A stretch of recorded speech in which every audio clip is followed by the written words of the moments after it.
یہ چیک میں نے دے دیا، تو کیا ہوتا جائے گا۔ قال کم لبثتم فی الارض زیادہ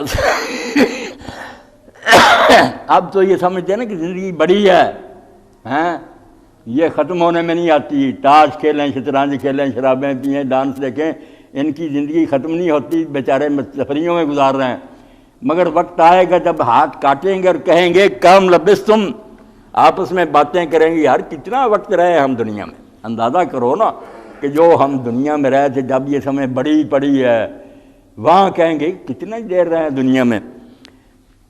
قالوا لبثنا یوما بعض ایام، ان میں سے کچھ کہیں گے اتنا ہی معلوم ہوتا کہ ایک دن رہے ہیں یا دن کا بھی کچھ حصہ، عشیۃ او ضحیٰ، دوسری جگہ کچھ کہیں گے یار دن کا بھی کیا حصہ رہیں گے، یا شام کا وقت تھا، عصر کا یا صبح کا وقت تھا، خواب کی طرح کا ہے وہ منظر جو ہم نے دیکھا تھا خواب ہی، مگر نہیں سمجھے۔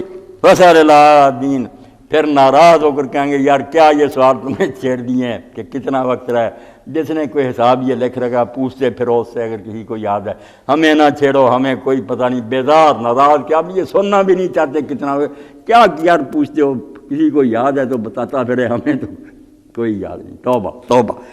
قال هل لبثتم الا قلیلا لو انکم کنتم تعلمون، اللہ فرماتا واقعی تم دنیا میں بہت تھوڑا رہے، مگر کاش یہ بات تمہیں وہاں سمجھ میں آ جاتی، وہاں سمجھ لیتے کہ یہ دنیا جو ہے نا یہ جہانے گزراں ہے، تیز ریل دے وانگراں مر جاندی سزا برس دے وانگری جڑی رہن، تم سمجھتے ہو یہ درخت کی طرح اپنی جگہ کھڑی ہے، یہ تیز رفتاری سے جا رہی ریل سے بھی زیادہ تیز ہے۔ وقت شروع ہوا ہمارا 9:30 بجے سے، آپ دیکھیں نا 1.5 گھنٹہ گزر گیا اور اتنی تیزی سے گزر گیا، لمحہ میں بول رہا ہوں سیکنڈ گزرتے جا رہے ہیں، میں روک نہیں سکتا۔ تو فرمایا وقت واقعی تھوڑا ہی تھا، مگر اس وقت تم نہیں سمجھے، اگر سمجھ جاتے تو آج تم کامیاب ہوتے۔ نہ سمجھنے کا نتیجہ کہ وہ دن تم نے عیاشی میں برباد کر دیے، اب ہمیشہ کا عذاب ہے۔ اور آخر میں اللہ تعالیٰ نے نا خاتمہ جو صورت کا وہ بہت مدلل طریقہ سے کیا، ایسی باتیں کی ہیں کوئی بول نہیں سکتا اگر اس میں رائی برابر بھی شرم ہو جائے۔ افحسبتم انما خلقناکم عبثا، اور جب تم نے یہ سمجھ لیا تھا کہ کوئی نیکیاں کرے یا بدیاں کرے مر کے مٹی کا ہو جائیں گے، تو تم نے میرے بارے میں کیا سمجھا تھا، میرے بارے میں کیا خیال کیا تھا کہ میں کوئی بچہ ہوں جس نے یہ اتنا بڑا جہان کھیل کے طور پر بنایا؟ یہ کوئی ڈرامہ ہو رہا کہ کچھ لوگ بیچارے نیکیاں کر کے جیلیں بھگت رہے ہیں، پھانسیوں پر لٹک رہے ہیں، بموں کا نشانہ بننا ہے، ان کو جیل خانے میں قرآن کے حافظوں کو ٹٹیاں جو ہیں وہ نکلوائی جا رہی ہیں، اور ایک طرف بدماش جو ہے خلق خدا پر ظلم کر رہے ہیں، تو میں تماشا دیکھ رہا ہوں۔ افحسبتم انما خلقناکم عبثا، تم نے یہ سمجھا مجھے اور میرے بارے میں یہ گندا عقیدہ رکھا کہ ہم نے تمہیں محض فضول ہی بنایا ہوا اور تم سترے بے مہار ہو کہ جو جی چاہے کرتے پھر کو پوچھے گا ہی نہیں۔ وَأَنَّكُمْ إِلَيْنَا لَا تُرْجَعُونَ، اور تم یہ سمجھ بیٹھے کہ تم نے میرے پاس کبھی آنا ہی نہیں۔ یہ گندا عقیدہ اگر تمہارا تھا تو فَتَعَالَى اللَّهُ الْمَلِكُ الْحَقُّ، کہاں اللہ کی ذات پاک بلند و بالا، اور کہاں یہ فضول حرکت کہ اتنا بڑا جہان بنا دے اور مقصد کوئی بھی نہ ہو۔ یہ تو بچوں کا کام ہے کہ رات کو ریت کے ٹیلوں پر جاتے تھے، گھر بناتے، ہاتھوں سے پاؤں سے ان کو تباہ کر رہے، کچھ بھی نہیں نتیجہ۔ فرمایا یہ تھا دنیا بنانے کا مقصد؟ عرش عظیم سے تحت سرات تک کتنا بڑا جہان، نیکی اور بدی کی جنگ لگی ہوئی ہے، قربانیاں دے رہے ہیں، دوسرے ظلم کر رہے ہیں۔ فتعال اللہ، اگر ایسا بیوقوف تم سمجھتے تھے تو اللہ کی توہین ہے۔ اللہ تعالیٰ اس سے بہت بلند و بالا ہے، اس کی شان اس سے بہت اونچی ہے کہ وہ بڑی ایسی فضول حرکت کرے۔ کہاں خدا اور کیسے یہ فضول کام۔ الملک الحق، اور یہ بھی تمہیں پتہ ہونا چاہیے تھا کہ وہ اس دنیا کا سچا حکمران ہے، حقیقی بادشاہ وہ ہے۔ اب اصلی بادشاہ دیکھتا رہا کہ میری بادشاہی میں یہ کچھ ہو رہا اور کوئی وہ اس کا فیصلہ ہی نہ کرے، نہ ظالموں کو پکڑے نہ نیکوں کو کوئی انعام دے، تو بادشاہ تو نہ ہوئی، اندھیر نگری چوپڑ راج ہوا پھر۔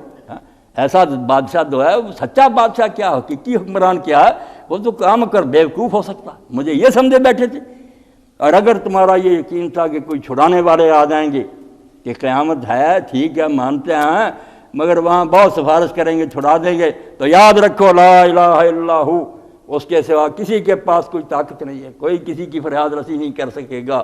خدا کی سلطنت میں بہت سارے حصے دار نہیں ہیں کہ مشورے سے فیصلے ہوں گے، وہ اکیلا حاکم ہے دنیا کا، رب العرش الکریم، اور اس کا اقتدار جو ہے کریم، اس کی حکومت کریم ہے، باعزت ہے۔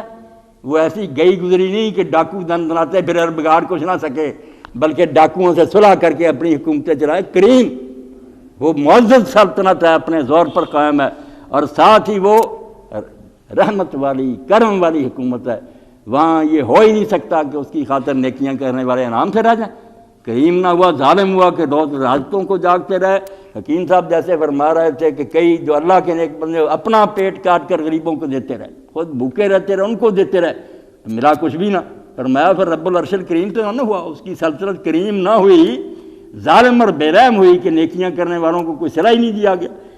وَمَن يَدْعُ مَعَ اللَّهِ إِلَٰهًا آخَرَ، اور جو یہ جھوٹے دعوے کرتے ہیں کہ وہاں بڑے پیر اور مرشد ہیں، کلاوے بھریں گے اور نکال لیں گے، لا برہان لہو، ان کے پاس کوئی دلیل نہیں ہے۔ لائیں میرا کوئی کلام، اتنی کتابیں میں نے اتاری، کہاں لکھا کہ میرے ساتھ کوئی شریک ہے اور کوئی وہاں دخل دے گا؟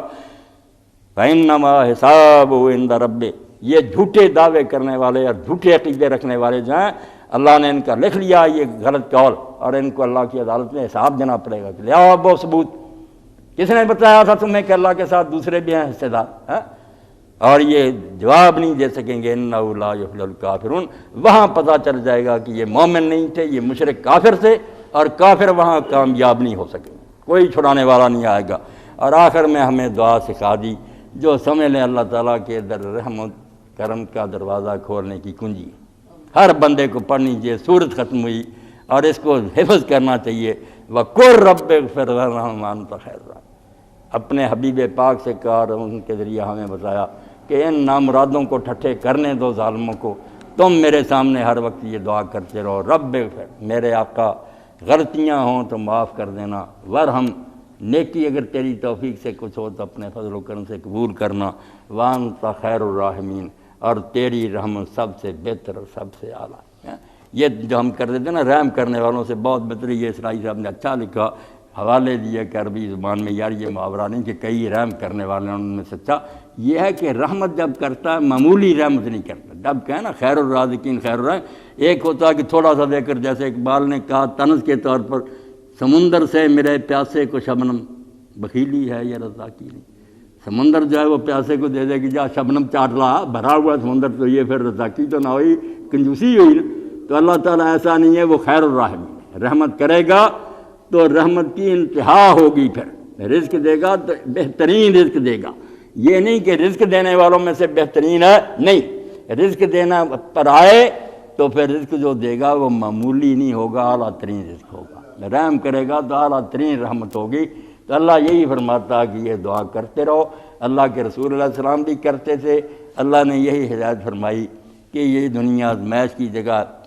ہم دیکھتے رہے، میں اپنی بات ہی کر، ہمارے ساتھ اسکول میں پڑھتا تھا عبدالواحد اس کا نام تھا، اس کے والد میاں شریف کارخانے کے مالک سے چک جمران، رئیس تھے شہر کے۔ اب وہ کار پر آتا تھا اس زمانے میں، اور کسی کے پاس تو ہم نے کار دیکھی نہیں تھی، بالکل نکما تھا، کوئی شے خدا کی نہیں آتی تھی، فیل ہوتا۔